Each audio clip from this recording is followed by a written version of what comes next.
The Pontiac GTO is often credited as being the first muscle car, launching the horsepower wars of the 1960s. The legendary GOAT, as fans called it, set the blueprint for what would become the golden age of American performance. Stuff a big engine in a mid-size car and let it rip. But there's more to this story than most people know.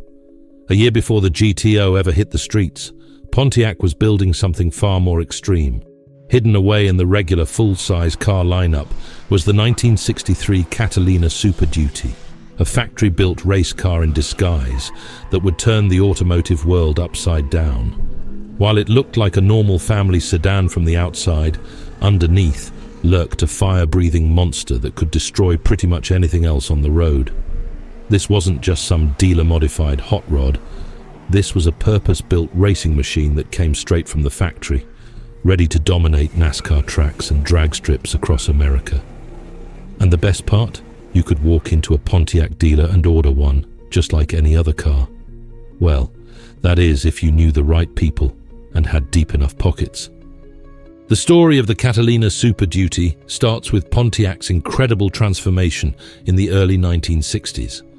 Once known as a boring brand that made cars for retired school teachers, Pontiac was desperate to change its image.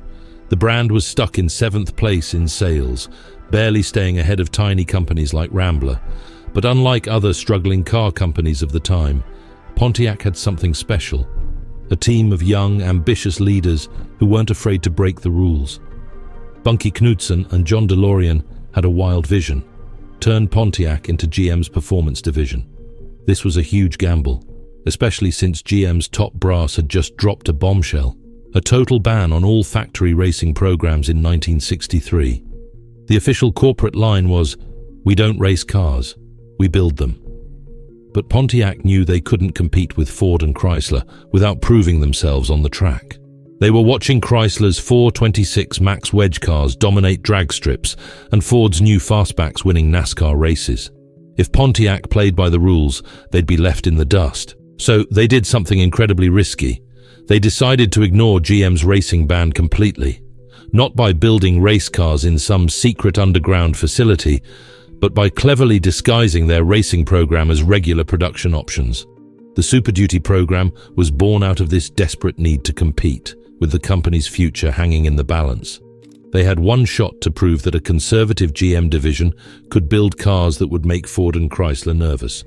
What started as a skunkworks project quickly turned into one of the most extreme factory performance programs ever seen. The heart of the Super Duty Catalina was its incredible 421 cubic inch V8. But this wasn't just a regular engine with some hot parts bolted on.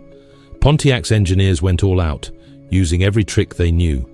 They started with a special reinforced block, added forged aluminum pistons, a high-lift cam, and topped it with a dual quad setup, using 2 massive Carter AFB carburetors.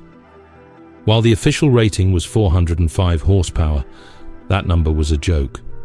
Racers who dyno tested these engines found they made well over 460 horsepower from the factory. But the engine was just the start. Pontiac's engineers knew that to really dominate, they needed to make the big Catalina lighter. They came up with an ingenious solution that would become legendary among car enthusiasts: the Swiss cheese frame. They literally drilled huge holes in the frame rails, removing every possible ounce of weight, while barely keeping the car structurally sound. Then they went even further, replacing the fenders, hood, bumpers, and other body panels with aluminum parts. The already massive trunk got even bigger when they moved the battery there for better weight distribution. Inside, they stripped everything that wasn't absolutely necessary. Even the heater was optional. While a regular Catalina weighed around 4,000 pounds, a fully prepped Super Duty could be as light as 3,300 pounds. All these modifications didn't come cheap. The Super Duty option package nearly doubled the price of a basic Catalina. But for those serious about racing, it was worth every penny. The Super Duty Catalina didn't just win races, it rewrote the record books. At Union Grove Drag Strip in Wisconsin, a Super Duty Catalina ran the quarter mile in 12.27 seconds at 120 miles per hour, a time that would embarrass many modern performance cars. At Daytona's Flying Mile, these cars were clocked at over 160 miles per hour. In 1963, the success wasn't limited to straight-line racing either. NASCAR driver Joe Weatherly dominated the early part of the '63 season in his Super Duty, winning 3 out of the first 7 races. But the car's success also led to its downfall. The Super Duty was almost too good at its job. Ford and Chrysler started complaining to NASCAR about Pontiac's production car that clearly wasn't meant for the street. GM executives couldn't ignore what Pontiac was doing anymore. After building only 14 Super Duty Catalinas in '63, GM's management finally put their foot down. The order came from the top: shut down the Super Duty program immediately. The timing was brutal. Dozens of orders were cancelled, and parts that were already built had to be scrapped. Some dealers who had good relationships with Pontiac managed to get a few extra cars built, but by spring of 1963, the program was dead. The few cars that did make it out became instant legends.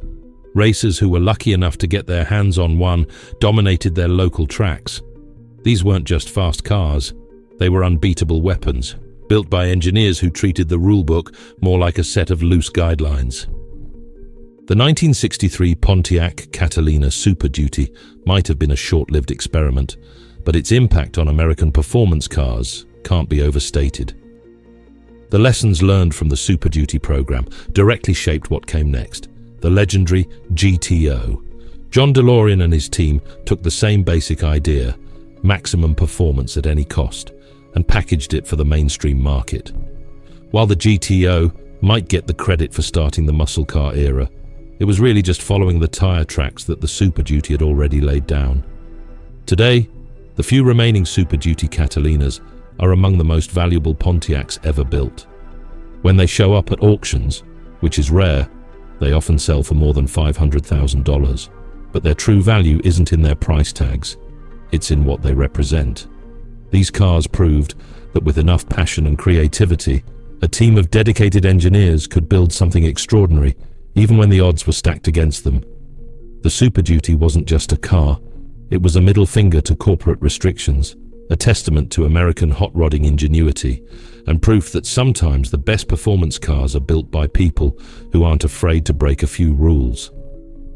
Next time you hear someone talk about the birth of the muscle car era, remember that before the GTO, before the Hemi, before the Cobra, there was a group of rebellious engineers at Pontiac who built one of the wildest factory hot rods ever to hit American streets. They just had to sneak it past the boss first.